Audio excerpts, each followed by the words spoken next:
I woke up and didn't recognize the ceiling. Wrong color, wrong texture. The walls were beige, institutional beige, the kind you see in hospitals and government buildings. Not the soft cream I'd painted my bedroom 3 years ago. The bed wasn't mine either. Too narrow, too firm. The pillow smelled like industrial detergent instead of the lavender spray I used at home. I sat up, looked around. The room was small. A chair in the corner, vinyl, not fabric. A nightstand with a digital clock, 7:42 a.m., a window with blinds closed, and on that nightstand, propped against the lamp, a framed photo of my house. My house. The one I'd lived in for 43 years. Someone had brought it here, put it there like a consolation prize. That's when I understood. I was in Sunrise Manor, the assisted living facility Sarah had toured last month. She'd said she was just looking, planning ahead, being responsible. I thought it was sweet, thoughtful even. My daughter thinking about my future, except I wasn't planning ahead. I was here, now. The door had a lock. I could see it from the bed. One of those handles you need a code to open from the outside. My purse sat on the chair, and I grabbed it, dug through, found my phone.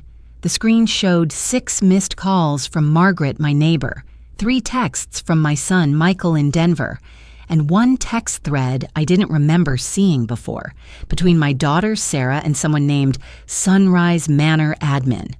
I scrolled up, read the messages. My hands started shaking. Mom's room is ready for Monday. I'll bring her around 10 a.m. She doesn't know yet. I think it's easier this way. Understood. We'll have the intake coordinator ready. Does she have the signed POA? Yes, I have everything.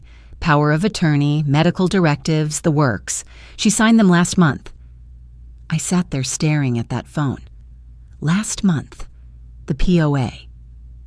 Sarah had brought the papers to my house on a Tuesday afternoon. We'd sat at my kitchen table, the same table where I'd helped her with homework, where we'd eaten thousands of meals together. She'd spread out the documents, explained that it was just precautionary. In case something happens, Mom, in case you get sick or confused, this way someone can make decisions for you. I'd trusted her, signed everything she'd put in front of me. She was my daughter. Why wouldn't I trust her? I kept scrolling, found another message from 3 days ago. The realtor says we can list the house by mid-month. Once Mom's settled in, we can clean it out and put it on the market. With the equity, we're looking at $450,000, maybe more. $450,000. My house. The house my husband and I had bought in 1982. The house where I'd raised 2 children, where I'd buried goldfish and hosted birthday parties and refinanced the mortgage twice to pay for college tuition, where I'd tended a rose garden for 20 years and hosted book club every 3rd Tuesday.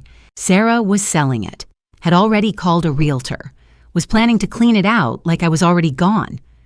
I looked around the room again, saw it differently this time. This wasn't temporary. This wasn't precautionary. This was my daughter putting me away so she could take my house. I stood up, tested the door, locked from the outside just like I'd thought. But I had my phone. I had my purse. I had my keys. I could feel them at the bottom of the bag, still on the ring with the little silver lighthouse my husband had bought me in Maine. The keys to my house, the house Sarah thought she could sell. I sat back down on the bed, 72 years old, a retired elementary school teacher. I'd managed a classroom of 25 7-year-olds for 3 decades. I'd balanced budgets, filed taxes, paid bills, volunteered at the library, led the book club discussion last month on a novel about the Revolutionary War.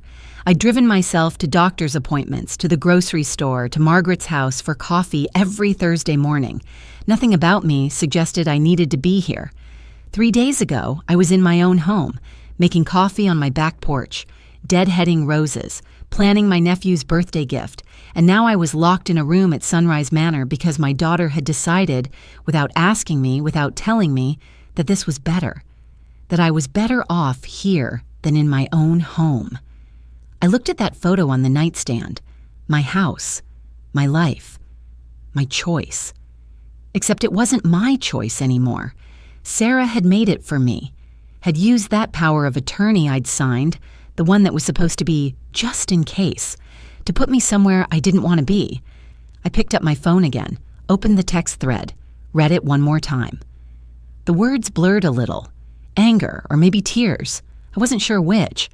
But one thing was clear. I wasn't staying. Not one more night. 3 days ago, I'd been living my life, in my own house, on my own terms. For 43 years, I'd lived in that 3-bedroom ranch on Maple Street. Bought it with my husband Tom in 1982 when interest rates were 13% and we thought we were crazy. Raised Sarah and Michael there, buried goldfish and hosted sleepovers and refinanced twice to pay for college. Tom died 5 years ago. Heart attack. Sudden. The kind where you don't get to say goodbye, but I'd stayed in that house, managed it, maintained it, made it mine. I was 72, retired from teaching. 30 years of second graders, reading groups, parent-teacher conferences. I'd managed a classroom, a budget, a life. My credit score was 780. Excellent, my financial advisor Tom Chen had told me last month. I paid my bills on time, balanced my checkbook, drove myself to doctor's appointments and book club and the grocery store. Nothing about my life suggested I needed help. Nothing suggested I couldn't manage. But Sarah had decided otherwise. Sarah was my daughter, 47 years old, divorced 2 years ago from a man who'd left her with debt and 2 kids and a job in marketing that barely covered the bills. I knew she was struggling. She'd asked to borrow money 3 times last year. I'd given it. Not loans, gifts. That's what mothers do, isn't it? You help your children when they need it. $50,000 for her down payment when she bought her first house. I'd cashed out part of my retirement fund early, paid the penalty. She was 28, starting her life. I thought I was helping. $25,000 for her wedding. My entire savings account emptied in one check because she wanted the venue with the garden and the string quartet. She was 31. It was her special day. I told myself it was worth it. $10,000 for the car when hers died 3 years ago. She said it was a loan, promised to pay me back. She never did. $85,000 over 20 years. I'd called it helping. She'd called it expected. And now she wanted the house. I should have seen it coming. The signs were there. Last fall, Sarah had started talking about my age. Mom, you're 72. What if something happens? What if you fall? What if you forget to turn off the stove? I'd told her I was fine. I hadn't fallen. I'd never forgotten the stove. That was a lie she'd tell later, I'd discover, when she filed the nursing home admission papers. But she'd kept pressing. You're all alone in that big house, Mom. It's a lot of maintenance. Maybe it's time to simplify. Simplify. That was her word. Simplify your life. Downsize. Move somewhere with less upkeep. She'd shown me brochures for retirement communities, places with activities and dining rooms and housekeeping services. Just to look, she'd said, just to have options. Then came the power of attorney. February, a Tuesday afternoon. She'd brought the papers to my kitchen table, laid them out next to my coffee mug, the blue one with the lighthouse, Tom's last Christmas gift to me. It's just precautionary, Mom, she'd explained. In case you get sick, in case something happens and you can't make decisions. This way someone can handle things for you. Medical decisions, financial decisions. It's what responsible people do. I'd trusted her. She was my daughter. She worked in marketing. She knew about paperwork, about planning ahead. She'd handled her own divorce, her own custody arrangements. She seemed capable, organized, and I was conflict avoidant by nature. Always had been. Tom used to joke that I'd rather eat burnt toast than send it back at a restaurant. So when Sarah pushed the papers toward me, pointed to the signature lines, I signed. I didn't read every page. I didn't ask questions. I trusted her. That was my mistake. Sarah wasn't the only person in my life, though. I had Margaret. Margaret Sullivan, my next-door neighbor for 10 years. 68, retired librarian, widow like me. We'd bonded over books and gardens and the shared experience of losing husbands too early. Every Thursday morning, Margaret brought coffee to my back porch. We'd sit there for an hour talking about whatever novel the book club was reading, whatever was growing in our gardens, whatever was happening in our lives. Margaret had noticed something was wrong before I did. 3 weeks ago, she'd asked about Sarah. "Your daughter seems stressed lately," she'd said, sipping her coffee. "Is everything okay?" I'd brushed it off. Sarah was always stressed. The job, the kids, the money. "She's fine," I'd told Margaret. "Just going through a rough patch." But Margaret had looked at me with that librarian's gaze, the one that said she'd read the whole book and knew how it ended. "Dot, are you okay? You seem worried." I should have listened to her concern, should have paid attention to my own instincts, but I'd learned to ignore my instincts where Sarah was concerned. She was my daughter. Surely she had my best interests at heart. I thought about Sarah's situation. The divorce had been expensive, lawyers, splitting assets, buying out her ex's share of the house. She'd told me the debt was crushing her. $180,000, she'd said. Credit cards maxed out, creditors calling. And then there was Emma, my granddaughter, 13 years old with some autoimmune thing the doctors were still figuring out. Treatments, specialists, medications. Sarah's insurance didn't cover everything. I'd seen the stress on her face at Christmas. The phone constantly buzzing in her hand. Creditors, probably. The way she barely slept. Part of me understood. Part of me wanted to help her. But understanding someone's desperation doesn't mean letting them lock you away to solve their problems. My life before Sunrise Manor had been simple. Good, even. I woke up when I wanted, made coffee the way I liked it, strong with real cream, sat on my back porch and watched the birds, tended my roses, read, drove to the library on Tuesdays, hosted book club at my house every third Tuesday of the month. 6 women, 7 if Carol wasn't traveling, sitting in my living room arguing about character motivations and unreliable narrators. I volunteered at the Literacy Center downtown, teaching adults to read. I had lunch with Margaret. I called Michael in Denver every Sunday. I lived. Now someone else decided when I woke up, what I ate, where I could go. All because I'd signed papers I shouldn't have trusted. All because my daughter needed money and I owned a house worth $450,000. That Tuesday when Margaret had asked if I was okay, if I'd known then what I know now, I would have told her everything. Would have said, yes, something's wrong. Sarah's pushing me to sign things, to make plans I don't want to make. But I'd smiled, said I was fine. Poured us both more coffee. Margaret had tried to visit me at Sunrise Manor. I'd learn that later. She'd shown up on day 2 with a casserole and a book she thought I'd like. The staff had turned her away. Family only, they'd told her. Sarah's instructions. Sarah had thought of everything. The power of attorney, the nursing home with the locked door, the instructions to keep visitors away, the realtor already lined up to list my house. She'd planned this like a military operation. Efficient, thorough, successful. Except for one thing. She'd left my purse in the room, left my phone, left my keys, and she'd underestimated what a 72-year-old retired teacher would do when she realized her daughter had locked her away to steal her house. The day I signed that power of attorney, I signed away more than I knew. But I was about to take it back. I spent that first day studying my phone, reading every text message, every email I could find, looking for evidence, looking for proof that what I suspected was true, that this wasn't about my safety. This was about my house. Sarah had been careful. Most of the messages on my phone were innocent. Reminders about doctor's appointments she'd scheduled for me, links to articles about senior health, a text from 2 weeks ago. Love you, Mom. Just want what's best for you. Reading it now made my stomach turn, but she'd made one mistake. She'd forwarded an email to my account by accident. I found it buried in my inbox, sent 4 days ago. The subject line, Re-Property Listing Timeline. I opened it, read it once, read it twice. Felt something cold settle in my chest. The email was from Sarah to my son, Michael. Mike, Mom's moving into Sunrise Manor on Monday. I'll have her settled by Tuesday.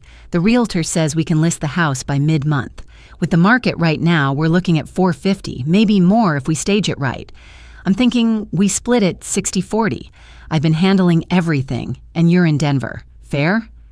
Michael's response. I don't know, Sarah. Does Mom know about this? Have you talked to her? Sarah. She's not thinking clearly anymore, trust me. This is what's best for everyone. I sat on the edge of that narrow bed holding my phone. Michael had questioned it. My son, 2,000 miles away in Denver, had asked if I knew, had asked if Sarah had talked to me. But Sarah had brushed him off, told him I wasn't thinking clearly. That was the gaslighting. I understood it now. For months, Sarah had been planting seeds, telling people I was forgetful, confused. That time last November when I'd called her to ask what day Thanksgiving was, I'd been joking, making conversation, but she told Michael I'd forgotten what day Thanksgiving was, made it sound like cognitive decline instead of a daughter calling her mom. She'd invented the stove incident. I'd never left the stove on, never forgotten it. I was careful about things like that, had been my whole life. Tom used to joke that I checked the locks 3 times before bed, but on the nursing home admission papers, Sarah had written, "Safety concerns. Left stove on twice, forgot to turn off faucet." Complete fabrications, stories she'd made up to justify putting me here. I thought back through the past 6 months, tried to remember if I'd actually been forgetful. Had I missed appointments? Forgotten to pay bills? Left things on? I went through my mental calendar. Doctor's appointment in January, I'd been on time. Property taxes in February, paid early like always. Book club every 3rd Tuesday. I'd hosted last month, made coffee for 7 women, led the discussion on a historical novel about World War II. I'd remembered plot points, character names, thematic elements. Nothing suggested I was declining, nothing except Sarah's stories. I needed proof, real proof, not just the emails. I needed documentation that showed I was fine, that I'd been managing my life, that this placement was unnecessary. The room had a phone on the nightstand, one of those landlines with no caller ID. I picked it up, heard a dial tone, looked at the time, 9:30 a.m. Tom Chen, my financial advisor, would be in his office. I'd been working with Tom for 8 years. He knew my accounts, knew I was competent. I dialed his number, waited. Chen Financial Planning, this is Tom. Tom, it's Dorothy Harrison. A pause. Dorothy, I've been trying to reach you. Your daughter called yesterday asking about your accounts. My heart started beating faster. What did she ask? She wanted to know about accessing your checking account. Said she had power of attorney. Said you'd asked her to handle some bills while you were getting settled somewhere. Tom, I'm at Sunrise Manor, the nursing home. Sarah put me here. I didn't ask her to. I didn't know she was going to. Another pause. Longer this time. Dorothy, are you safe? I'm locked in. The door has a code. I can't leave. Jesus. Tom's voice changed, became sharper, focused. Okay. Listen, I told Sarah I needed written authorization before I could give her access. She sent over the POA, but I stalled. Said I needed to verify some information. Something felt wrong. Your accounts are fine, Dorothy. Every bill paid on time. No missed payments. No unusual activity. Nothing that suggests you can't manage your finances. Can you document that? Can you give me proof? I can pull 6 months of statements. Show the payment history. Your credit score is 780, Dorothy. That's excellent. People with cognitive issues don't maintain that. I closed my eyes, felt relief wash over me. Tom, I need copies. Can you... Footsteps in the hallway, getting closer. I turned toward the door. Tom, someone's coming. I have to go. Dorothy, wait. I hung up, shoved the phone back on the nightstand, grabbed a magazine from the chair and opened it. Tried to look casual, normal, like I hadn't just been calling my financial advisor from a nursing home I'd been locked in against my will. The door opened. A nurse stepped in, young, maybe 30, with a badge that said Rachel and scrubs covered in cartoon cats. She smiled at me, the kind of smile you give to children or people you think can't understand you. "Good morning, Dorothy. How are we feeling today?" We, as if she and I were a unit, as if I couldn't speak for myself. "I'm fine," I said, kept my voice even, polite. "Your daughter called. She'll be by this afternoon to bring some of your things. Isn't that nice? She's so devoted." I looked at Rachel, saw the way she'd already decided who I was, an old woman, confused, needing care, someone whose daughter was doing the right thing by placing her here. "Yes," I said, measured my words carefully. So devoted. Rachel didn't catch the edge in my voice, or maybe she did and chose to ignore it. "We have activities starting at 10.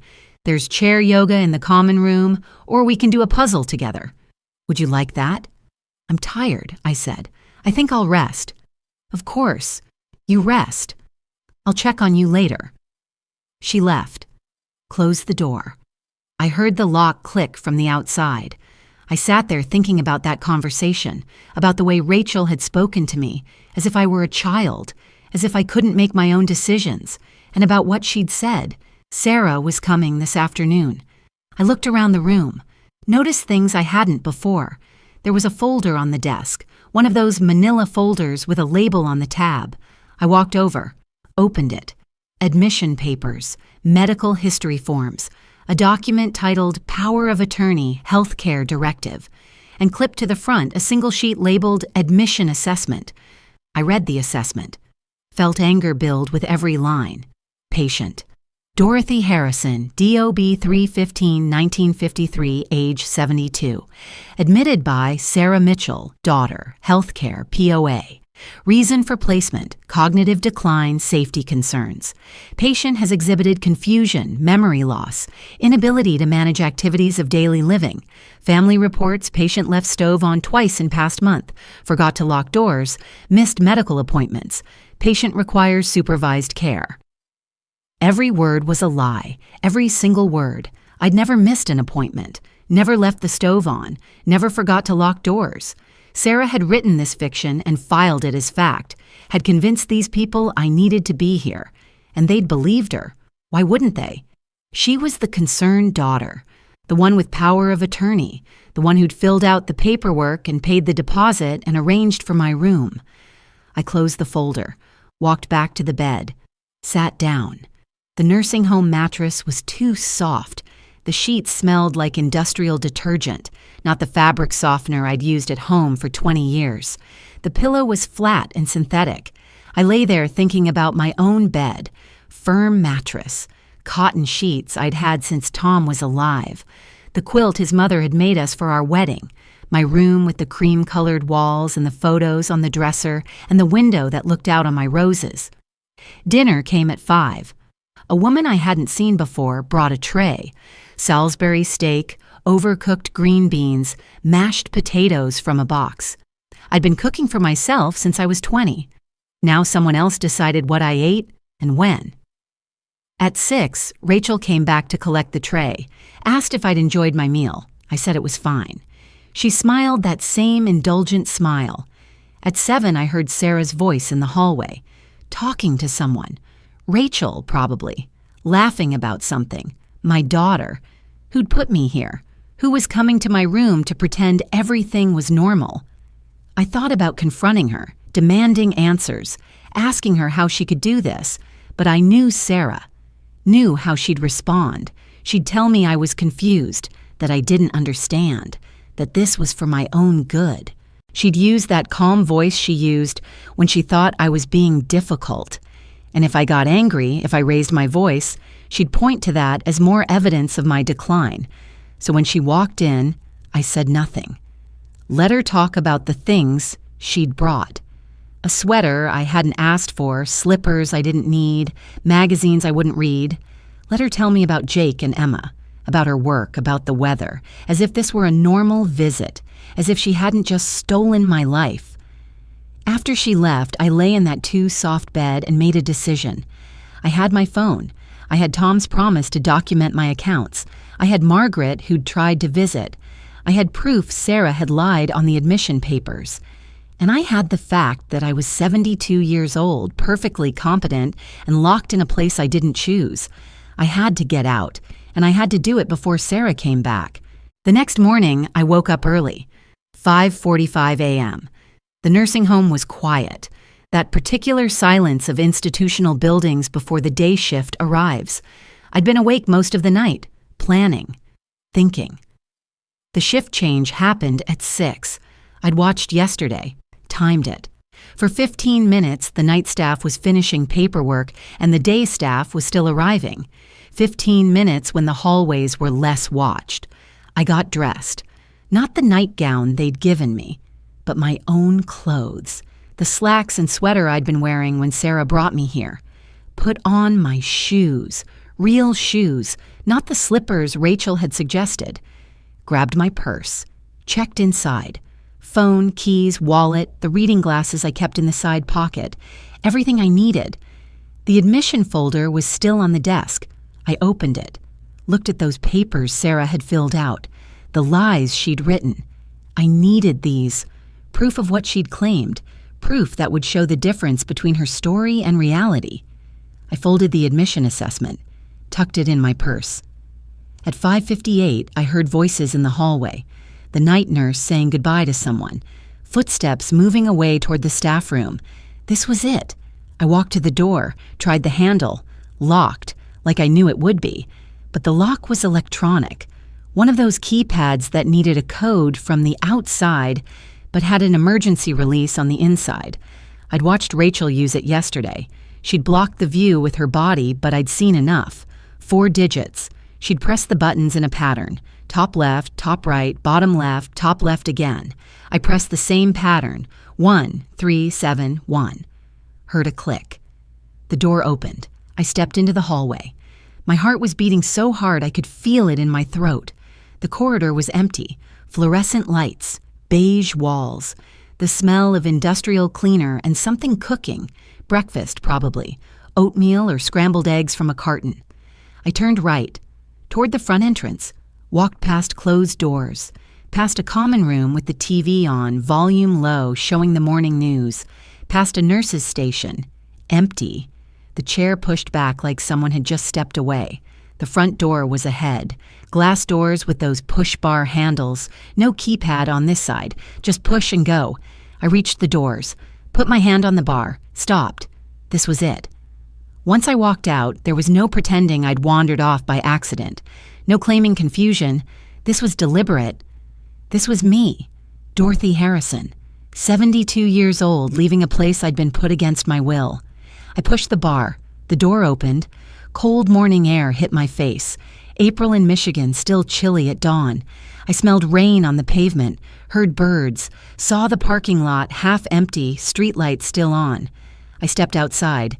The door closed behind me, locked with a soft click. I stood there on the sidewalk, free.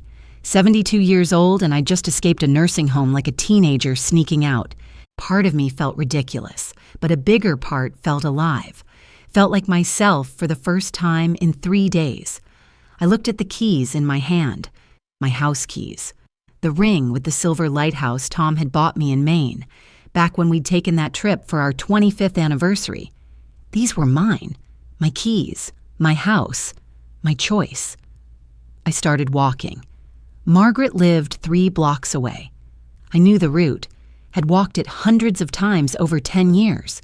Past the Methodist church with the white steeple. Past the elementary school where I'd taught before transferring to Lincoln Elementary. Past the coffee shop that opened at 6. By the time I reached Margaret's driveway, the sun was starting to come up. Pink and orange over the roofline. Beautiful. I rang the doorbell. Waited. Heard movement inside. Margaret's voice.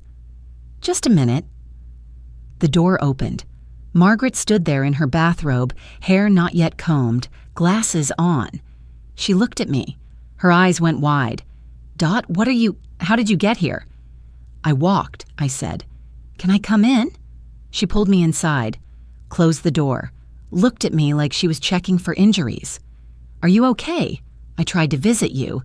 They wouldn't let me in. Sarah said you were settling in, that you needed time to adjust." "Sarah lied," I said. "About everything. I need help, Margaret." We sat at her kitchen table. The same table where we'd had coffee every Thursday for 10 years. Margaret made coffee. Real coffee, not the institutional version from Sunrise Manor. Brought me a mug. Sat down across from me. I told her everything. The power of attorney. The nursing home placement I hadn't known about. The admission papers with lies on them. The text messages about selling my house. The way Sarah had told the staff I wasn't thinking clearly. Margaret listened. Didn't interrupt. When I finished, she was quiet for a moment. Then she reached across the table, squeezed my hand. "Dot, you need a lawyer," she said. "This isn't just wrong. This might be illegal." "I know," I said. "But first I need proof. Real proof. I need to show that I'm fine, that I was managing my life, that this placement was unnecessary." Margaret nodded. "What do you need?" "My financial records. Tom Chen said he'd pull them. Can I use your address? I don't want Sarah to intercept anything."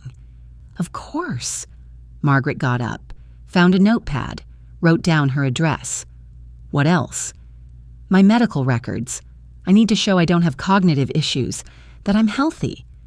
"Your doctor is Patricia Morrison, right? At the clinic on Main?" "Yes, I've been seeing her for 15 years. Margaret made a note. "I'll help you request them. What else?" I thought about it, about what I needed to prove. Witnesses. People who can say I've been living independently, managing fine. "I can testify to that," Margaret said. 10 years next door. I've seen you every week. You host book club. You volunteer. You've never seemed confused or incapable." "The book club," I said. They will." Margaret interrupted. "Dot, we all tried to visit you. Sarah blocked every one of us. We knew something was wrong." I felt something tight in my chest loosen. I wasn't alone. I had people who'd noticed, who'd tried. Margaret's phone rang. She looked at the screen. "It's your daughter." My stomach dropped. "Don't answer it." Margaret let it go to voicemail. A minute later, it rang again. Same number. She declined the call. Then a text came through. Margaret read it aloud. "Have you seen my mother? She's missing from Sunrise Manor. I'm worried about her." "She's not worried," I said. "She's covering herself. What do you want me to do?" I thought about it, about what came next. "Tell her you haven't seen me. I need time to gather evidence before she knows where I am." Another call. This time, Margaret answered. Put it on speaker. "Margaret, thank God. Is my mother there?" "No, Sarah, I haven't seen her." "She's gone. Left Sunrise Manor sometime this morning. The staff didn't notice until 6:30. I'm filing a missing person report. She's confused, Margaret. She might be in danger." I shook my head at Margaret. She understood. "I'm sure she'll turn up," Margaret said. "She's probably fine." "She's 72 and confused. She could be hurt. If you see her, call me immediately." Sarah hung up. Margaret looked at me. "She's going to file a report. The police might come here."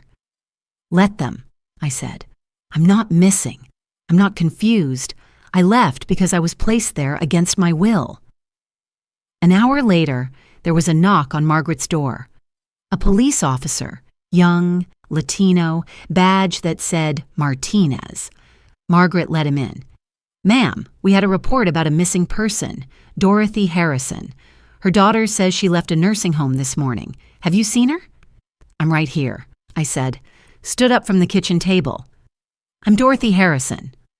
Officer Martinez looked at me, then at Margaret, then back at me.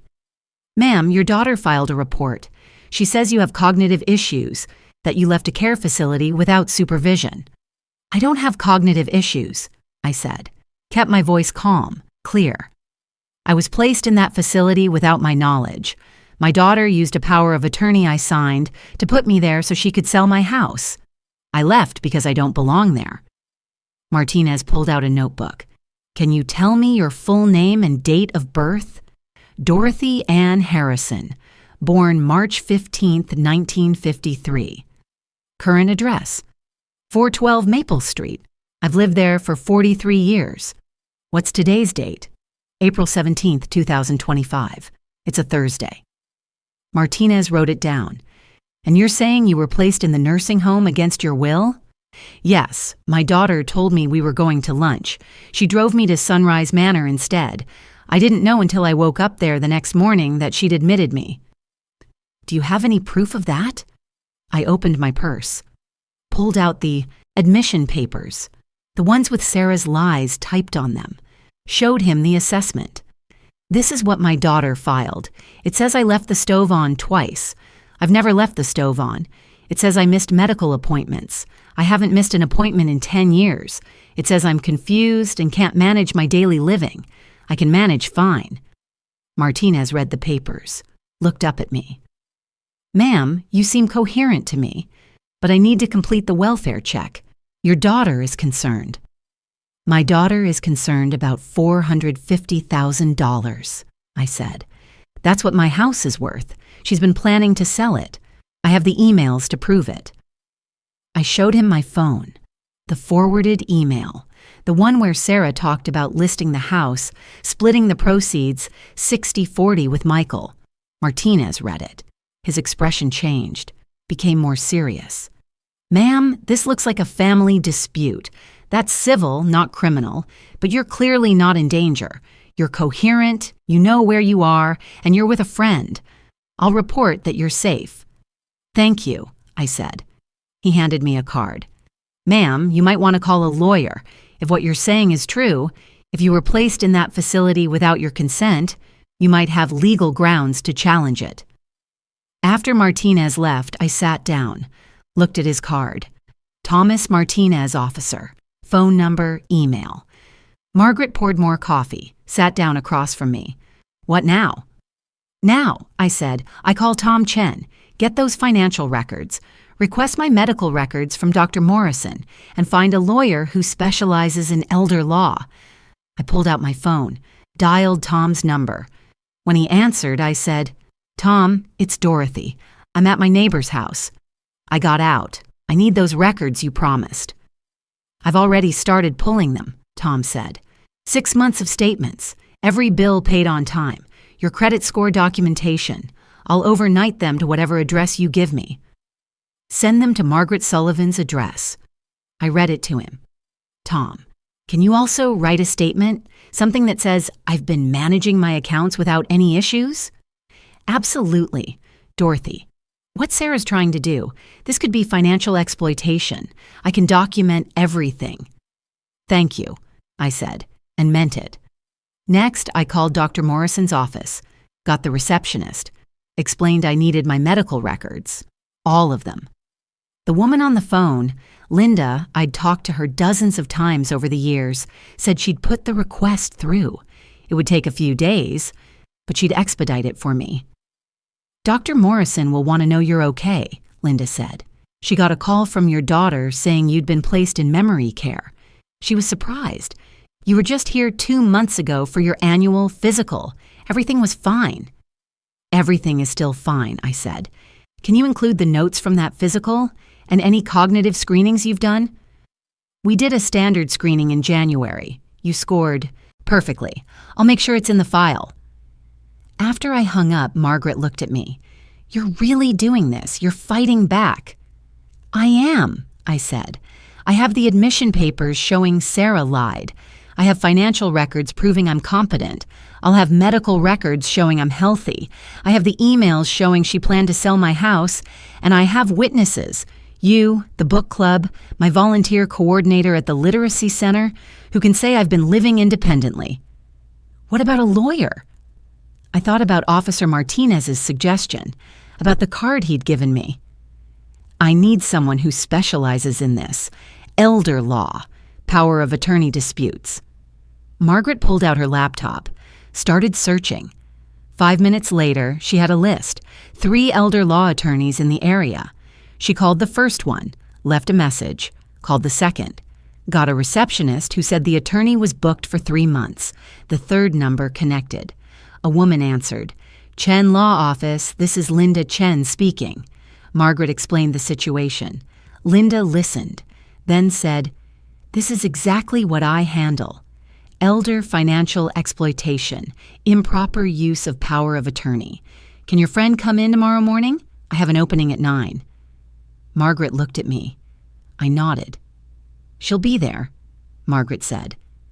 After Margaret hung up, I sat there feeling something I hadn't felt in days, something like hope. I had evidence. I had witnesses. I had a lawyer willing to take my case. I had proof that I was fine, that I'd been managing my life, that Sarah's placement was unnecessary. The admission papers from Sunrise Manor, Tom's financial documentation, Dr. Morrison's medical records, the email trail showing Sarah's plan to sell my house, professional testimony from my financial advisor, community testimony from Margaret, the book club, the literacy center, 5 types of evidence, 5 ways to prove Sarah had lied. I wasn't a confused old woman who'd wandered away from a nursing home. I was a 72-year-old retired teacher who'd been locked up against her will and had the documentation to prove it. Sarah might have filed a missing person report. She might have told the police I was confused. But Officer Martinez had seen the truth, had given me his card, had suggested I get a lawyer. And tomorrow morning, I had an appointment with Linda Chen. I looked at Margaret. Thank you for believing me, for helping. Dot, she said, you're my friend. Of course I'm helping. You've been managing fine for 10 years. Anyone who knows you can see that. Sarah might have fooled the nursing home staff, but she can't fool everyone. That night, I slept in Margaret's guest room. The bed was comfortable. The sheets smelled like the fabric softener Margaret had always used, something floral, light, not industrial detergent, not institutional. I was safe. I had evidence. I had help. And tomorrow, I was taking my life back. Linda Chen's office was in a converted house on Main Street, 3 blocks from the library. Margaret drove me there Friday morning. We'd spent Thursday gathering documents. Tom's financial records had arrived overnight. Dr. Morrison's office had expedited my medical files. I had everything in a folder, everything that proved I was fine. The waiting room had comfortable chairs and plants that looked real, not the fake ones you see in most offices. A receptionist, young woman, maybe 30, smiled at me when I walked in. Not the condescending smile Rachel at Sunrise Manor had given me, a real smile. Ms. Harrison, Linda will see you now. Linda Chen's office had windows that looked out on a garden, bookshelves lined with legal texts, a desk with organized files and a computer. Linda herself was 52, I'd guess, professional but warm. She stood when I came in, shook my hand.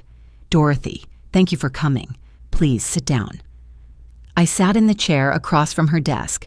Margaret sat next to me. I put the folder on Linda's desk. I brought everything, I said. Financial records, medical records, the admission papers from Sunrise Manor, the emails showing my daughter planned to sell my house. Linda opened the folder, started reading. She took her time, looked at every document, every page. When she got to the admission assessment, the one with Sarah's lies typed on it, she paused, read it twice, looked up at me. This says you left the stove on twice, forgot to lock doors, missed medical appointments. None of that is true, I said. I've never left the stove on. I've never forgotten to lock my doors. And I haven't missed an appointment in 10 years. Dr. Morrison's records show that. Linda went back to reading, looked at the financial statements Tom had sent, the medical records, the cognitive screening from January that showed I'd scored 30 out of 30 on the MMSE, a perfect score. The email where Sarah had talked about listing my house for $450,000. When she finished, Linda sat back in her chair, looked at me over her glasses. Dorothy, I'm going to be direct with you. What your daughter did, using a power of attorney you signed for precautionary purposes to place you in a nursing home without your knowledge or consent, falsifying information on admission papers, planning to sell your house without your permission. This is textbook elder financial exploitation. I felt something settle in my chest, hearing a lawyer say it, hearing someone with authority confirm what I'd known but hadn't had the words for. Can I fight it? I asked. Yes, Linda said. You can revoke the power of attorney. We'll file a petition immediately. We'll also document everything, your competence, Sarah's misrepresentation, her financial motive. If she tries to challenge this, if she files for guardianship, we'll be prepared. She already filed a missing person report, I said. Told the police I was confused. Claimed I'd wandered off. But the police cleared you, correct? The officer who did the welfare check, he determined you were coherent and safe? Yes, Officer Martinez. He gave me his card, told me to get a lawyer. Linda smiled a little. Smart officer. We'll get his report. That's documentation that you were competent when you left Sunrise Manor, that you made a rational decision to leave, not a confused one. She opened her laptop, started typing. We'll need a few things. First, a comprehensive psychiatric evaluation. Independent, not connected to Sunrise Manor or your daughter. Someone who can do a full capacity assessment. I already had a cognitive screening in January, I said. Perfect score. That's good, but we'll want something more recent. Something done after your daughter's placement attempt. It'll show that nothing's changed, that you're still fully capable. Linda made a note. Second, witness statements. Your neighbor, Margaret here. Anyone else who can testify to your independent living. My book club, I said. The literacy center where I volunteer. My financial advisor, Tom Chen. Excellent. We'll collect written statements from all of them. Third, we'll need documentation of Sarah's financial situation. Her motive for wanting access to your assets. I thought about what I knew. She's $180,000 in debt from her divorce. Her daughter Emma has medical bills. She's been asking me for money for years. Linda nodded. Do you have records of the money you've given her? Some. I have bank records going back years. Tom Chen probably has more detail. We'll get those. Show the pattern of financial assistance. It'll help establish motive. Linda looked at me. Her expression softened. Dorothy, I need to ask, are you prepared to face your daughter? To sit across a table from her and tell her she's wrong? Because that's where this is heading. Family meeting. Possibly court. It won't be easy. I thought about Sarah, my daughter, the little girl I'd raised, the woman who'd put me in a nursing home so she could sell my house. I thought about Thanksgiving 14 years ago, one of the good years, before money became everything. Sarah had been 33. Her kids were small then. We'd spent the day in my kitchen. She'd helped me make the turkey. We'd laughed about something. I couldn't even remember what anymore, just that we'd laughed together. Been close. That woman felt like a stranger now. I looked at Linda. Yes, I said. I'm prepared. Linda stood up, walked to her window, looked out at the garden. Can I tell you something? I've been doing elder law for 20 years. I've seen this pattern before. Adult child gets in financial trouble, sees aging parent as the solution, convinces themselves they're doing the right thing, that mom or dad can't manage anymore, that the house is too much, that they need care. But underneath, it's about the money. It's always about the money. She turned back to me. Your daughter might believe she was helping you. She might have convinced herself that Sunrise Manor was better for you, but that doesn't make it right, and it doesn't mean you have to accept it. I sat there with the power of attorney document in front of me, the one I'd signed last February at my kitchen table, the one that was supposed to be just in case. Sarah had told me it was responsible, smart planning, and I'd trusted her. Signed everything she'd put in front of me because she was my daughter, and I'd raised her to be honest and capable and good. I'd trusted her completely, and she'd used that trust to lock me away. I picked up the keys from my purse, my house keys, the silver lighthouse keychain catching the light from Linda's window. These were mine. My house was mine. My life was mine. What happens next? I asked. Linda sat back down. Next, we file to revoke the power of attorney. That's immediate. We send Sarah notice that she no longer has authority to make decisions for you. Then we set up the psychiatric evaluation. I know someone excellent, very thorough. While that's happening, we collect the witness statements. We document everything, and then we propose a family meeting. A meeting? You, Sarah, your attorney, me, her attorney if she retains one, maybe your son if he wants to be involved. We sit down, we present the evidence. We show that the placement was unnecessary, that you're competent, that you want to live independently, and we negotiate terms. You revoke the power of attorney. You establish new safeguards to protect yourself. You set clear boundaries about your relationship with Sarah going forward. And if she won't agree, then we go to court. We file a petition showing improper use of power of attorney. We present the evidence. We let a judge decide. Linda looked at me. But most of these cases don't go to court. When the other side sees the evidence, when they realize they can't win, they usually settle. I thought about Sarah, about what she'd say when she got the notice that I'd revoked the power of attorney, when she realized I wasn't going back to Sunrise Manor, when she understood I was fighting back. She'd be angry or defensive. She'd probably claim I was being manipulated, that Margaret or the lawyer had convinced me to do this. She wouldn't believe I'd made this decision myself, just like she hadn't believed I could manage my own life. But that was the problem, wasn't it? Sarah had decided I couldn't manage, had decided I needed to be in a nursing home, had decided my house should be sold, had made every decision for me without asking what I wanted, and I'd let her. I'd been conflict avoidant my whole life. Tom used to joke about it. Dot, you'd agree to anything rather than make waves. He was right. I avoided arguments, kept peace, made myself smaller so other people could be comfortable. That ended now. I looked at Linda. I want to file the revocation today. I want Sarah to know immediately that she doesn't have authority anymore. We can do that, Linda said. I'll prepare the paperwork this afternoon. We'll file it electronically. She'll have notice by tonight. And the evaluation? The psychiatric assessment?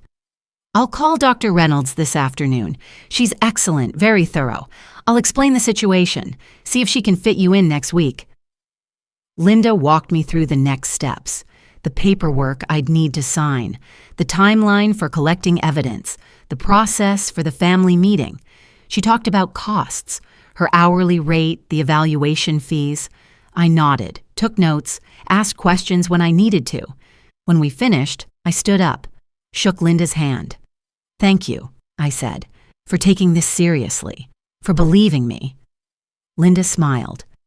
Dorothy, I've read your records.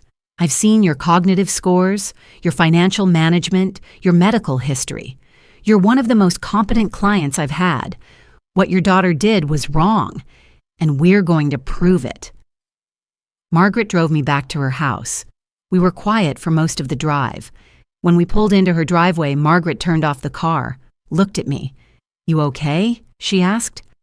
I thought about it, about everything that had happened in the past 4 days, about Sarah's betrayal, about Sunrise Manor, about walking out that door at 6 a.m. with my keys in my hand, about sitting in Linda Chen's office making the decision to fight. Yes, I said.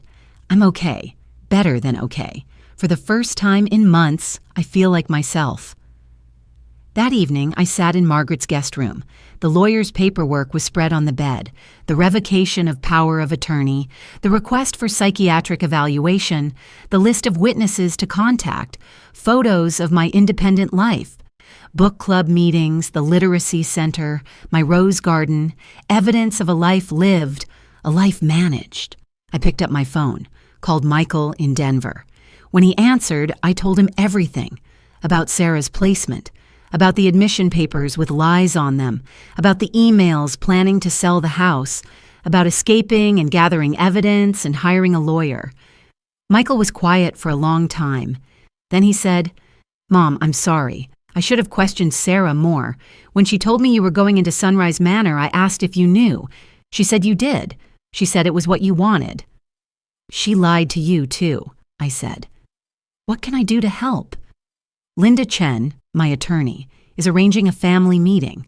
We'll need you there, as a witness, as someone who can confirm I've been competent. I'll be there, Michael said. Whatever you need. After I hung up, I looked at the photo on Margaret's nightstand. My house. the one Sarah had brought to Sunrise Manor and set on the nightstand like a consolation prize. Margaret had retrieved it for me, brought my personal belongings from the nursing home after I'd left. I picked up the photo, looked at my house, the place I'd lived for 43 years, the place Sarah had planned to sell without, asking me, but it was still mine. I still had the keys, and tomorrow, Sarah would get a notice that I'd revoked her power of attorney, that I was taking back control. 43 years in that house, 20 years raising her, and 3 days for her to throw it all away. But I wasn't the same person who'd signed that power of attorney in February. I wasn't the woman who'd avoided conflict and made myself smaller. I'd escaped a nursing home, gathered evidence, hired a lawyer, made a plan. I was taking my life back, and nobody, not even my daughter, was going to stop me. Linda filed the revocation that Friday afternoon. By Saturday morning, Sarah knew. My phone started ringing at 8 a.m. I didn't answer. Let it go to voicemail. Listen to the message later. Mom, what are you doing? I got a notice from some lawyer saying you revoked the power of attorney. You can't do that. You're not thinking clearly. Call me back. We need to talk about this. I deleted the message. Michael called an hour later. Mom, Sarah's furious. She called me saying you've been manipulated by Margaret and some lawyer, that you're making a huge mistake. I'm not making a mistake, I said. I'm correcting one. The one I made when I trusted her. She's talking about filing for guardianship, claiming you're incompetent. Can she do that? She can try, I said. Linda says we'll be ready if she does. Michael was quiet for a moment. I'm on your side, Mom. I want you to know that. She's been desperate about money. I knew that, but I didn't think she'd go this far. Thank you, I said, and meant it. Monday morning, Linda called. Sarah retained an attorney, Gregory Walsh. He's filed a guardianship petition. Claims you're a vulnerable adult who left a care facility and is being influenced by others. There's a hearing scheduled 2 weeks from now. My stomach dropped. A hearing? Yes. The court will evaluate the petition. We'll present our evidence, your competency evaluation, financial records, medical records, witness statements. The judge will decide if guardianship is warranted. Linda's voice was calm, steady. Dorothy, we expected this. We're prepared. The evaluation is scheduled for Wednesday with Dr. Reynolds. That gives us time to submit a report before the hearing. Wednesday came. Dr. Reynolds' office was in a medical building downtown. She was maybe 60, professional but kind. She spent 3 hours with me. Cognitive tests, memory assessments, questions about my daily life, my decision-making, my understanding of the situation with Sarah.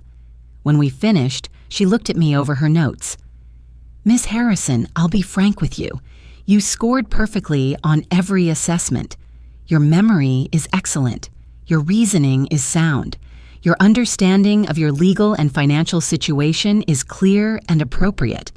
In my professional opinion, you have full capacity to make your own decisions. Will you put that in writing? I'm writing my report this afternoon. Your attorney will have it by Friday. The relief I felt was physical, like I could breathe again. Linda called Friday. Dr. Reynolds' report is excellent, detailed, thorough. She states explicitly that you have full capacity and that the nursing home placement was inappropriate given your cognitive and functional status. This is solid evidence.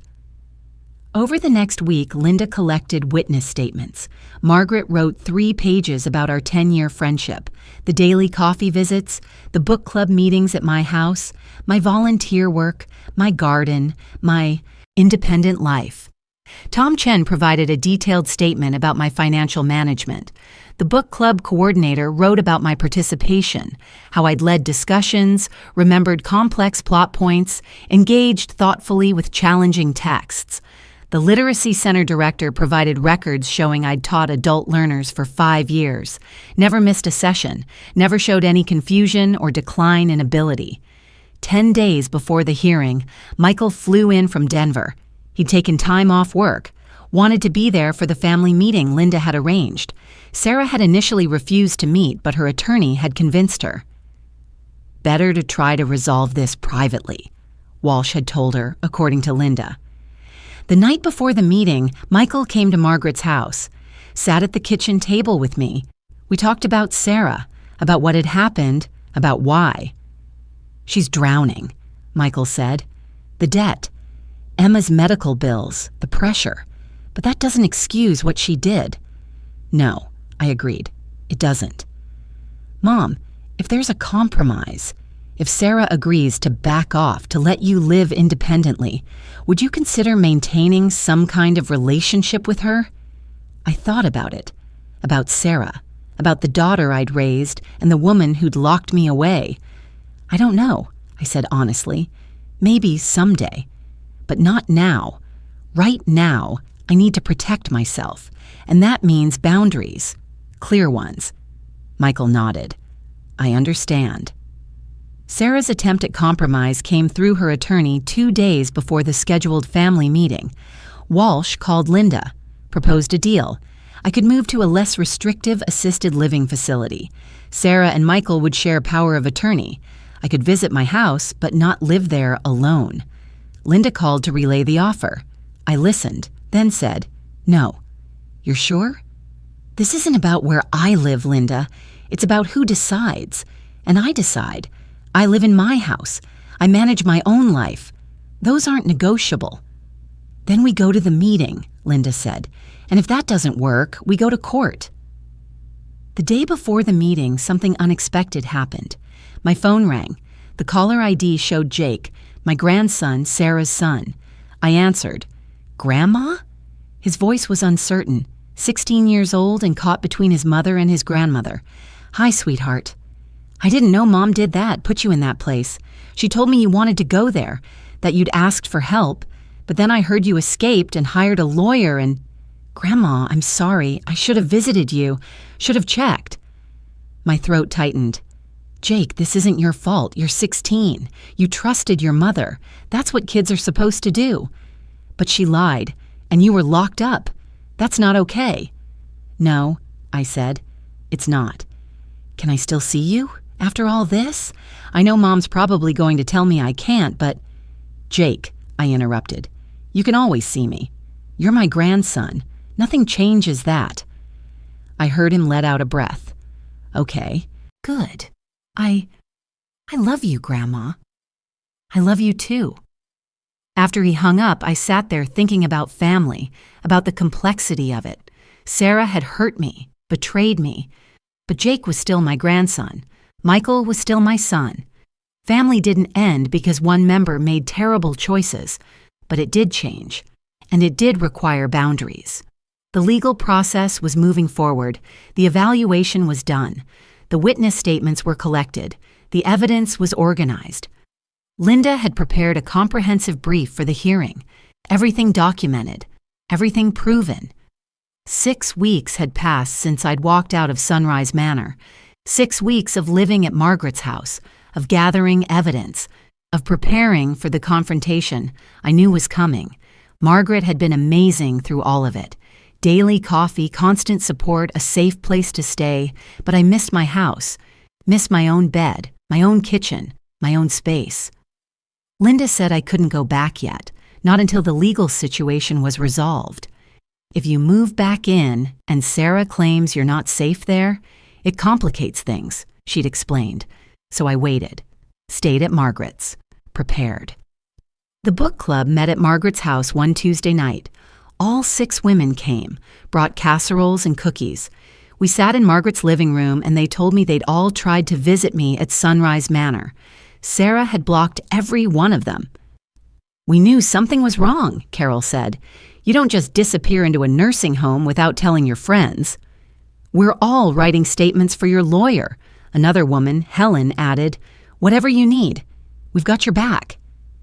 Sitting there with them, I felt something I hadn't felt in weeks, connected, supported, not alone. 2 days before the hearing, Sarah showed up at Margaret's house, unannounced. I was on the back porch reading when the doorbell rang.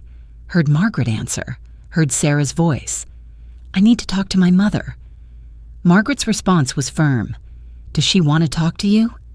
I stood up. walked to the front door, looked at Sarah standing there. 47 years old, my daughter. She looked tired, stressed, thin. The Sarah I'd known, the one from the Thanksgiving memory, seemed very far away. "Mom," she said, "please, can we talk? Just you and me?" "No," I said.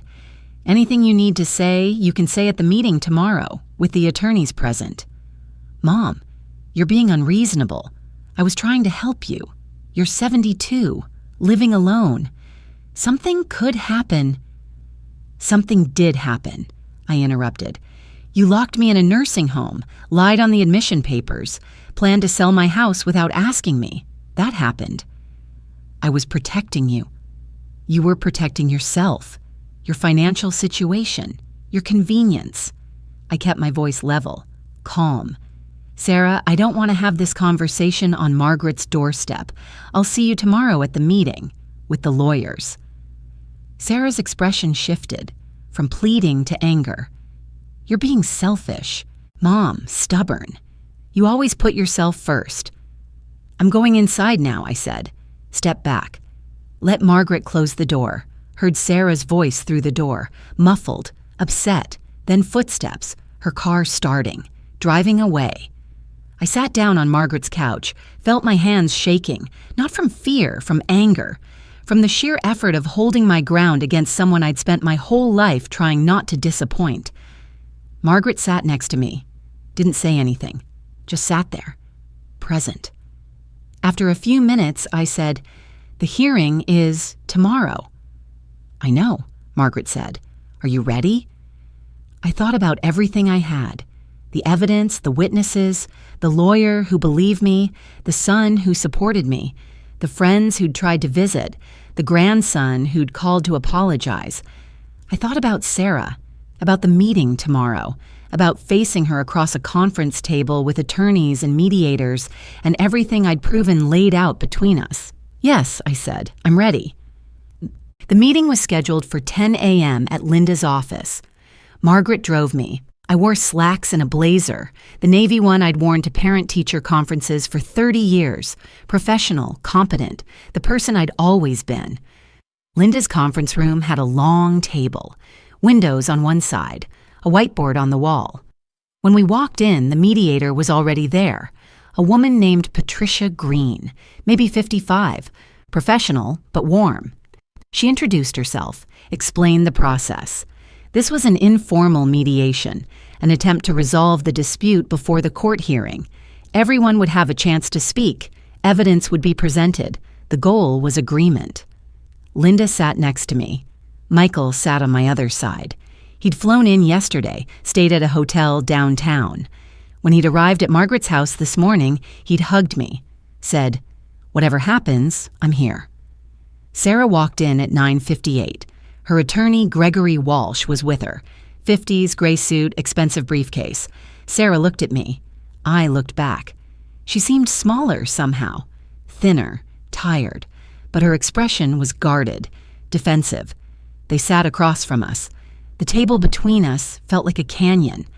Patricia started. "Thank you all for coming. We're here to discuss the guardianship petition filed by Sarah Mitchell regarding her mother, Dorothy Harrison. Sarah, you've claimed your mother is incompetent and requires supervised care. Dorothy, you've contested that claim and revoked the power of attorney. Let's start with the evidence." Linda opened her folder. "We have comprehensive documentation of Ms. Harrison's competence. I'd like to start with professional testimony." She looked at her laptop. "Tom Chen, Ms. Harrison's financial advisor, is joining us by video." Tom's face appeared on the screen Linda had set up. He was in his office, professional, serious. "Mr. Chen," Linda said, "how long have you worked with Dorothy Harrison?" 8 years, Tom said. "She's been a client since 2017. Can you describe her financial management during that time?" "Excellent. She pays all bills on time, maintains appropriate balances, makes sound investment decisions. Her credit score is currently 780, which is excellent for any age.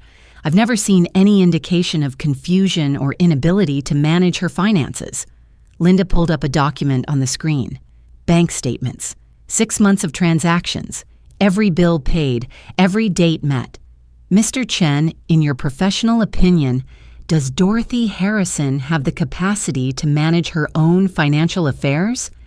Absolutely, Tom said, without question. Walsh leaned forward. Mr. Chen, when did you last meet with Ms. Harrison in person? February 15th. We reviewed her portfolio, discussed her retirement account distributions. She was completely coherent and engaged. And after that meeting, did her daughter Sarah contact you? Tom's expression hardened slightly. Yes. She called asking for access to Dorothy's accounts, said she had power of attorney. I told her I needed written authorization. Something felt wrong about it. Did you provide that access? No. I stalled. And when Dorothy called me from Sunrise Manor saying she'd been placed there without her knowledge, I knew my instincts were correct. Walsh made a note. Didn't press further.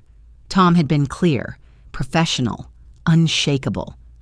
Thank you, Mr. Chen, Linda said. Tom's video window closed. Linda looked at Patricia. Next, I'd like to present Dr. Rebecca Reynolds' testimony. She's the psychiatrist who evaluated Dorothy 2 weeks ago. Dr. Reynolds appeared on screen.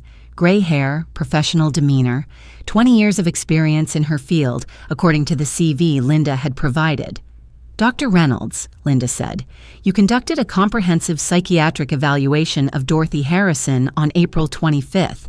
Can you describe your findings? Ms. Harrison underwent a full capacity assessment. This included cognitive testing, memory assessment, evaluation of judgment and reasoning, and assessment of her understanding of her legal and financial situation. She scored 30 out of 30 on the mini mental state examination, a perfect score. Her memory is intact. Her reasoning is sound. Her understanding of complex situations is appropriate. In your professional opinion, does Dorothy Harrison have the capacity to make her own decisions? Yes, completely. She has full capacity to make medical, financial, and legal decisions.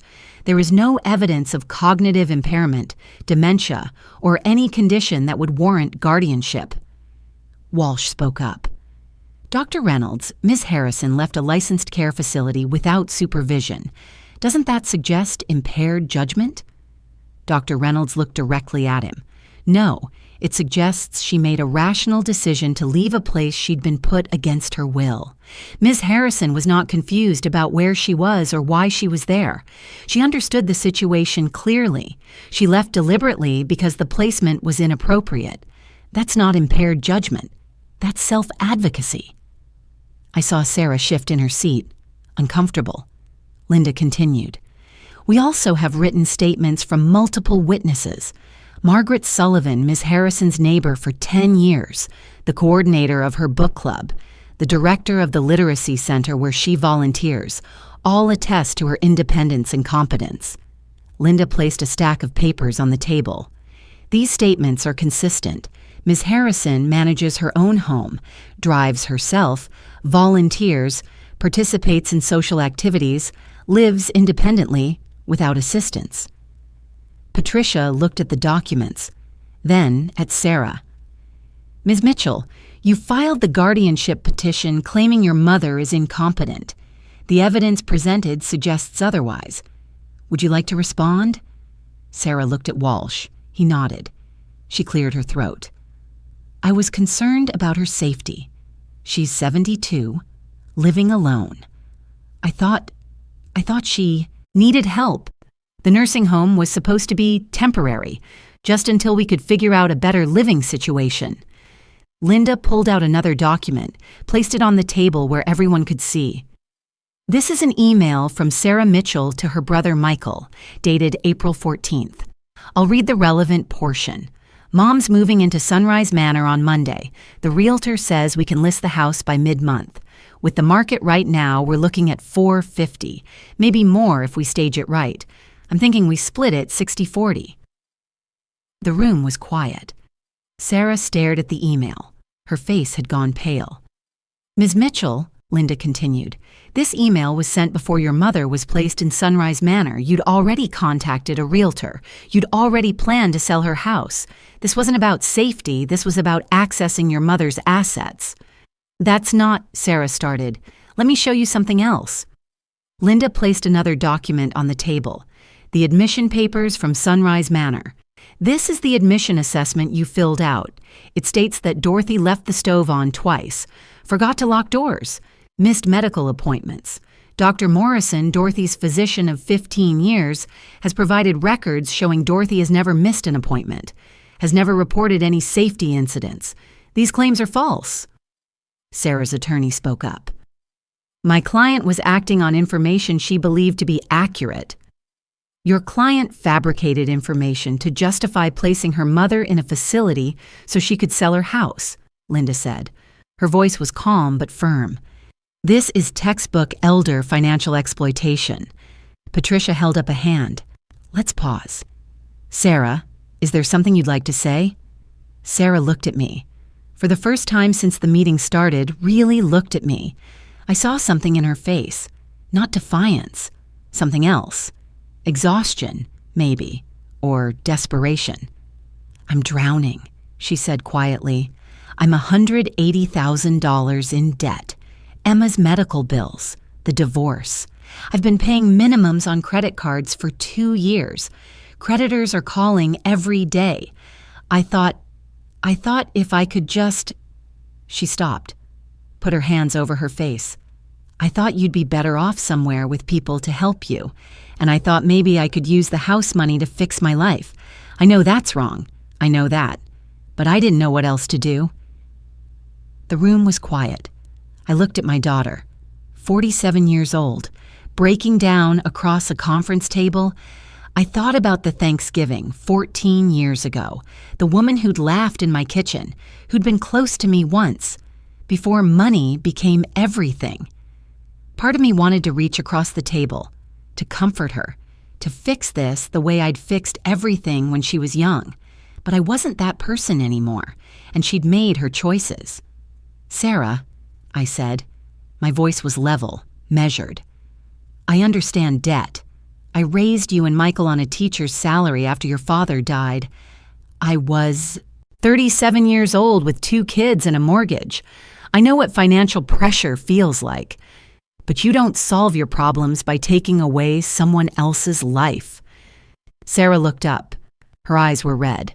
I gave you $50,000 for your down payment, $25,000 for your wedding, $10,000 for your car, $85,000 over 20 years because you're my daughter, and I wanted to help you. But that wasn't enough, was it? You wanted the house too, and you were willing to lock me away to get it.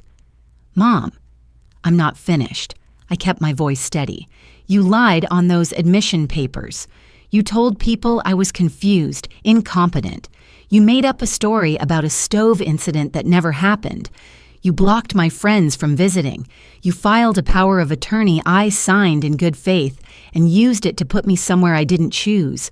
You took away my autonomy, my dignity, my right to decide how I live my life.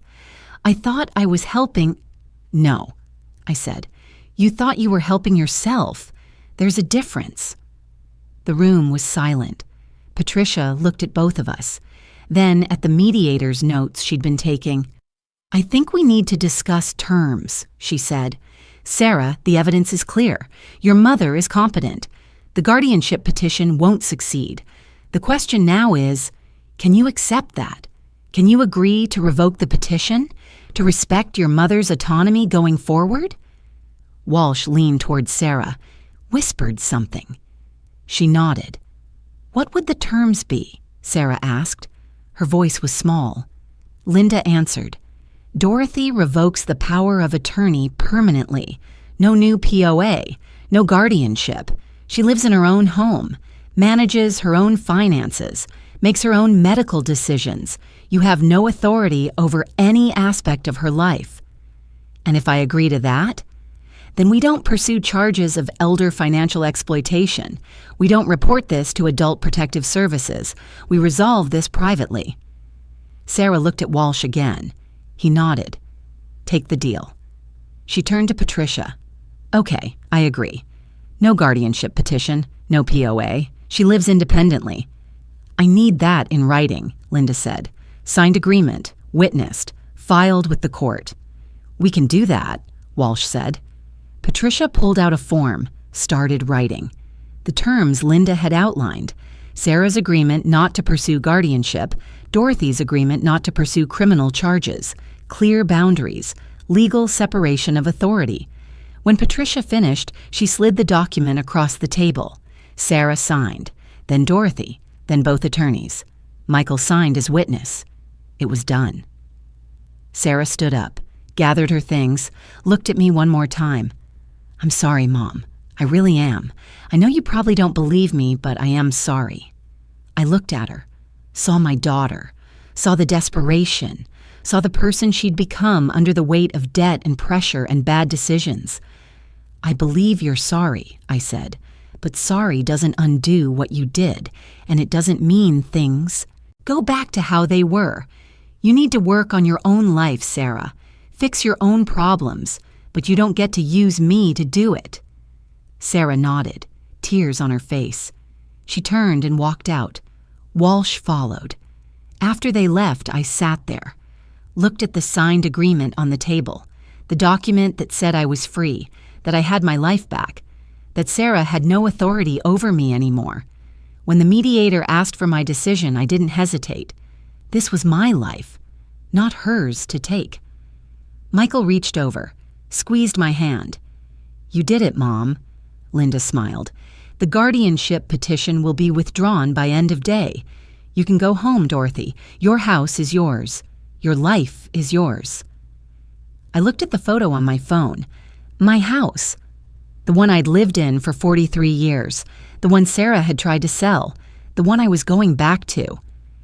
As I walked out of that office, keys in my hand, I realized this wasn't the end. This was the beginning. I'd fought for my autonomy. I'd proven my competence. I'd set boundaries with my daughter. I'd taken my life back, and nobody was taking it from me again. The guardianship petition was withdrawn that afternoon. Linda called to confirm. Sarah's attorney had filed the paperwork. It was over, legally, officially over. 3 days later, I moved back into my house. Margaret helped me pack up the things I'd kept at her place. 6 weeks of living in her guest room. 6 weeks of borrowed space while I fought for my own. When we pulled into my driveway, I sat there for a moment, looked at the house, the white siding, the black shutters, the rose bushes along the front, a little overgrown from 6 weeks of neglect, but still there, still mine. I unlocked the front door, stepped inside. The house smelled stale, windows closed for too long, but it was my house, my kitchen, my living room, my home. I walked through each room. Everything was where I'd left it. Sarah hadn't sold it, hadn't cleaned it out, hadn't taken anything. The agreement we'd signed prevented that. The house was mine, protected. That first night back, I slept in my own bed. The mattress I'd bought 12 years ago, the quilt Tom's mother had made, the pillow that smelled like my lavender spray. I lay there in the dark and felt something I hadn't felt in 6 weeks. Safe, home, free. The legal consequences came in pieces over the next 2 weeks. Linda handled everything. The power of attorney was formally revoked and filed with the county. Sarah had no authority anymore.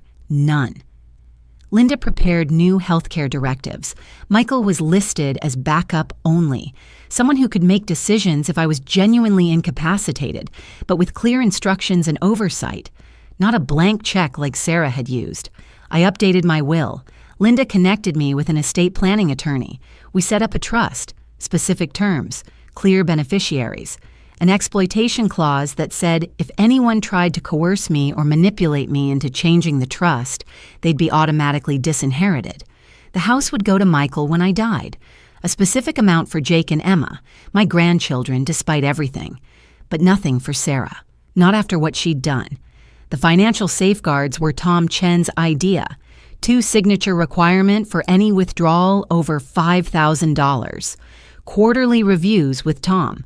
A letter I kept in my safe deposit box explaining my decisions, in case I ever did develop cognitive issues and someone needed to understand my choices.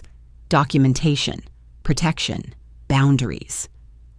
Sarah and I maintained no contact. The agreement didn't require a formal no-contact order, but that's what it became. She didn't call, didn't come by. I heard from Michael that she was working on her debt, had taken a second job, was seeing a therapist. I hoped that was true, hoped she was getting help. But I didn't ask, didn't reach out. That bridge was burned. The side character payoffs happened gradually, naturally. Margaret and I went back to our Thursday morning coffee routine, sitting on my back porch like we had for 10 years. The second week I was home, she brought homemade scones. We sat there drinking coffee, not talking about Sarah or nursing homes or lawsuits, just talking about books, about her grandson's graduation, about the new restaurant downtown. You know, Margaret said, watching you fight for yourself, it made me think about my own boundaries. My son's been asking me to co-sign a loan. I've been considering it. But after everything with you and Sarah, I realized I don't have to. I can say no. Good, I said. Say no. She smiled. I did, last week. He was upset, but he'll figure it out. It's not my job to fix his financial problems. I reached across the table, squeezed her hand. Thank you for everything, for believing me, for letting me stay at your house, for being there. Dot, she said, you're my friend. Of course I was there. Tom Chen called 2 weeks after I moved home, asked if I wanted to come in for a quarterly review. When I arrived at his office, he had all my statements ready, everything organized, everything documented. Your accounts are in excellent shape, he said. Nothing's changed. You're managing fine, just like I told Sarah you were. Thank you for not giving her access, I said, for trusting your instincts. Tom looked at me seriously. Dorothy, I've been doing this for 20 years. I've seen elder financial exploitation before, adult children who think they're entitled to their parents' assets, who convince themselves they're helping. I'm glad I spoke up. That's what I'm here for. You'll testify again if we ever need you? Absolutely. But I don't think we will. Sarah knows she lost. She won't try again. Before I left, Tom mentioned he'd been asked to speak at a senior center about protecting finances from exploitation. Would you be willing to share your story? Anonymously, of course, just to help others recognize the warning signs? I thought about it. About other people in my situation, other seniors whose children might be pressuring them. Yes, I said, I'll help however I can. Linda Chen called a week later. Not about my case, that was closed, but to tell me something. Dorothy, I wanted you to know, your case has been useful. I've had 3 other clients come in with similar situations, adult children misusing power of attorney, inappropriate nursing home placements. Your documentation, how thoroughly we proved your competence, has helped me build those cases. I'm glad something good came from it, I said. Most people your age wouldn't have fought this hard, Linda said. You proved that autonomy matters at any age.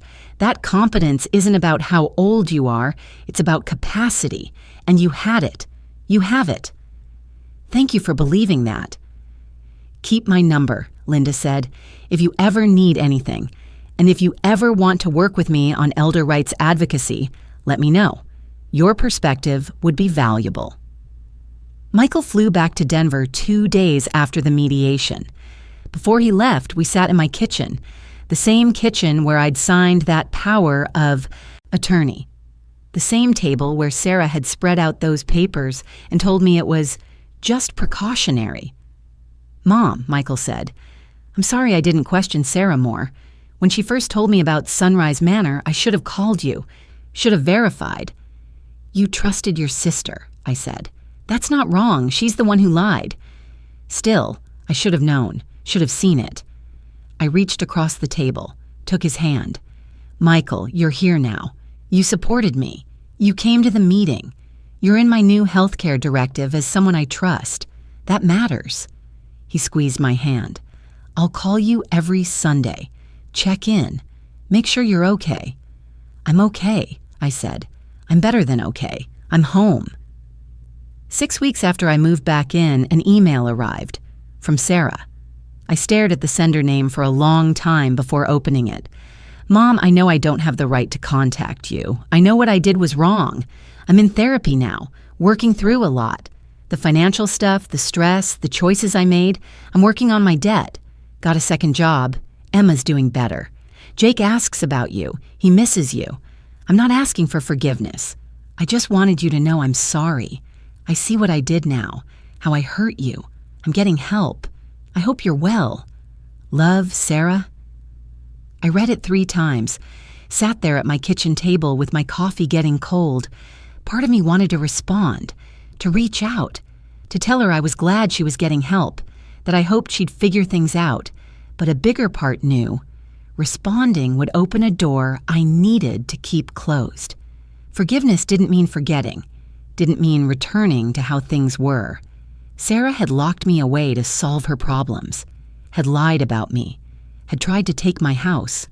Those were facts, and facts didn't change because someone felt sorry. I saved the email, didn't delete it, but didn't respond. Maybe someday, but not today. Today, I was protecting myself, and that had to be enough. The book club met at my house 3 weeks after I got home, all 6 women, Carol, Helen, Susan, Jean, Patricia, and Margaret. They brought casseroles and wine and flowers from my kitchen table. We sat in my living room talking about the novel we'd read, some thriller about a woman who disappeared. The conversation drifted like it always did, to gardens and grandchildren and the weather. When they were leaving, Helen hugged me. "We're glad you're back, Dot. It wasn't the same without you." "I'm glad to be back," I said, and meant it. The Literacy Center welcomed me back without hesitation. The director hugged me, said they'd missed me, that the students had been asking when I'd return. I started teaching again on Tuesdays. Same group of adults learning to read, same patient work, same reward when someone sounded out a word they'd struggled with for weeks. My rose garden needed work. 6 weeks of neglect had let the weeds grow. The bushes needed deadheading. I spent a Saturday morning out there with my gloves and pruning shears, cutting back, cleaning up, planting new bulbs for spring, daffodils, tulips, things that would bloom next year, things that said, "I'll be here to see them." The photos went back up on my walls, the ones from the living room, the ones Sarah had looked at when she visited, probably calculating their sentimental value versus their obstacle to selling the house. Tom and me on our anniversary trip to Maine, Michael and Sarah as kids, building sand castles, Jake and Emma as toddlers, sticky with ice cream, my life, my family, complicated and imperfect, and mine. The keys went in the bowl by the front door, the blue ceramic bowl I'd bought 20 years ago, my house keys, my car keys, the spare set I kept for emergencies, all there, all mine, all proof that I could come and go as I chose. I was home, I was independent, I was standing, and nobody was taking that from me again. 8 months later, I'm still here, still in my house, still independent, still standing. It's a Tuesday morning in December. I wake up in my own bed. No alarm, no schedule imposed by someone else. The house is quiet, peaceful. I make coffee in my own kitchen, strong with real cream the way I like it. Sit at my kitchen table and look out at the backyard. The rose garden is dormant for winter, but I can see where I planted those bulbs last spring. Daffodils bloomed in April, tulips in May. I was here to see them, just like I knew I would be. Some mornings, I still think about those 3 days at Sunrise Manor. The locked door, the institutional smell, the way Rachel spoke to me like I was a child, the admission papers with Sarah's lies typed on them. It feels distant now, like something that happened to someone else. But the keys on my counter remind me it was real, and I fought my way out. My relationship with Sarah hasn't healed. Maybe it never will. We don't talk, don't see each other. Michael tells me she's doing better, paid off some of her debt, still in therapy. I'm glad for that, genuinely glad. But it doesn't change what she did, doesn't erase the betrayal. Some things you can understand without forgiving. Some bridges stay burned. Jake visits once a month. We have lunch, talk about school, his friends, his plans for college. He's 17 now, almost an adult. He doesn't mention his mother unless I ask. I don't ask much. Our relationship exists separate from hers now. That's okay. That's healthy even.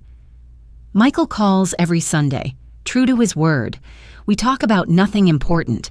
His work, his kids, the weather in Denver. Normal stuff.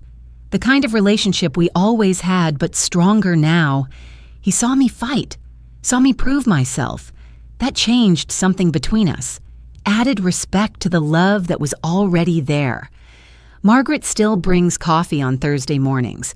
We still sit on my back porch, bundled in sweaters now that it's December, and talk about books and gardens and life.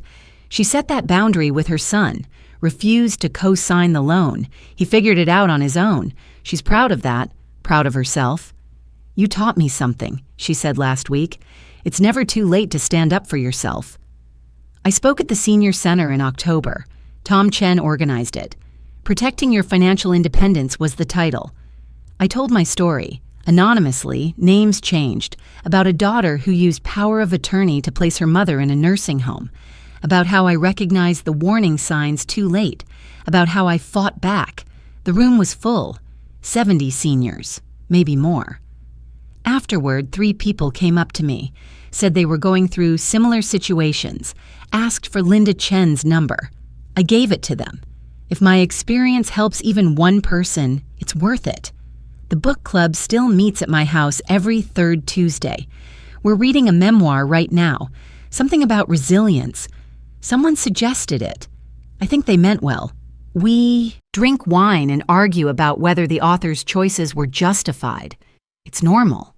Routine. Exactly what I needed. My life isn't what I planned. I thought Sarah and I would be close forever. Thought I'd be the grandmother who hosted holidays and saw her grandkids every week. That's not my reality. Emma, my granddaughter, I haven't seen her in 8 months. Sarah's choice, not mine. That hurts. Some days more than others. But my life is mine.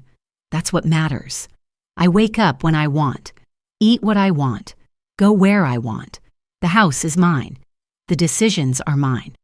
Nobody can take that away. The estate plan is solid. Linda made sure of it. The trust protects everything. If I ever do develop cognitive issues, if there comes a day when I genuinely can't manage, Michael will step in. But not because someone decided for me, because I chose him, because I documented my wishes clearly, because I learned the difference between planning ahead and giving away control. I've thought a lot about what happened, about trust and family and the line between helping and controlling. I raised Sarah to be independent, strong, capable. But somewhere along the way, she learned that her needs mattered more than anyone else's, that her problems justified any solution, that I was less a person and more a resource. I don't know if I could have prevented it. Don't know if different parenting would have changed who she became. But I know this. I'm not responsible for her choices. I'm only responsible for mine. And I chose to fight, chose to prove my competence, chose to set boundaries, chose to take my life back. That counts for something. I learned something at 72 that I should have known earlier. Independence isn't about not needing anyone. It's about choosing who you trust and protecting yourself from those you can't. I need Margaret. I need Michael. I need Tom Chen and Linda Chen and my book club friends. But I need them on my terms, in relationships built on mutual respect, not control. If you're watching this, if you're a senior dealing with pressure from family, with someone who's trying to make decisions for you, with someone who says they know what's best, listen to me. You have rights. You have options. Don't sign anything you don't fully understand. Don't let anyone convince you that age equals incompetence. It doesn't. I was 72 years old when this happened. I'm 73 now. I'm managing fine. And if you have aging parents, talk to them. With them, not about them. Don't assume they can't handle their own lives. Don't make decisions for them without asking what they want. Respect their autonomy, even if you think you know better, especially if you think you know better. I'm rebuilding. It's not the life I planned, it's different, smaller in some ways. Sarah's absence leaves a hole. Emma's absence hurts. But it's better in one important way. It's mine. I earned it back. Nobody gave it to me. I fought for it, and I'm not giving it up. Again. Not for anyone. 3 days in a nursing home taught me something. Freedom isn't about age. It's about autonomy. And I'm not surrendering mine, not to Sarah, not to anyone who thinks they know what's best for me, not to the world's assumptions about what 73-year-olds can or can't do. I'm here. I'm standing. I'm independent. And that's exactly where I plan to stay.